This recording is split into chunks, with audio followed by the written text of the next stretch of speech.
Hi friends, இன்றைக்கி என்ன lunch பிரேக்ஃபாஸ்ட்னு பார்க்கலாங்க. காலைல பார்த்தீங்கன்னா ரைஸ் வச்சாச்சு. அப்புறம் பார்த்தீங்கன்னா வாழைப்பூ கூட்டு வச்சுருக்கேன் பைத்தம்பருப்பு போட்டு. அப்புறம் பொரியலுக்கு கோவக்காய் பொரியல். அப்புறம் ஓட்ஸு பனானா எல்லாமே வச்சாச்சு. மோரும் கலக்கி வச்சாச்சுங்க. இன்றைக்கி சூப்பராக லஞ்ச் பாக்ஸ்லாம் பேக் பண்ணியாச்சு. இதெல்லாம் கொஞ்சம் நேரமாக ஆறணுன்னு மூடி வச்சுருவோங்க வழக்கம் போல்.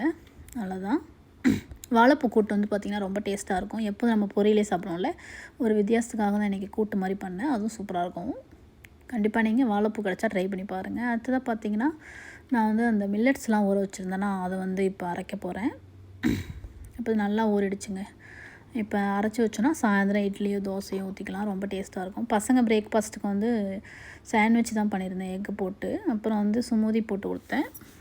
அவக்கடை சுமதியும் சாண்ட்விச் தாங்க போட்டு கொடுத்தேன். அவங்களுக்குலாம் லீவ் விட்டாச்சா, வீட்டில் இருக்காங்களா, ஏதாச்சும் அப்படியே இந்த மாதிரி ஏதாவது செஞ்சு கொடுத்துட்டே இருக்கணுங்க. அப்போ தான் அவங்க ஜாலியாக இருப்பாங்க. இந்த டே சூப்பராக தொடங்குச்சுங்க.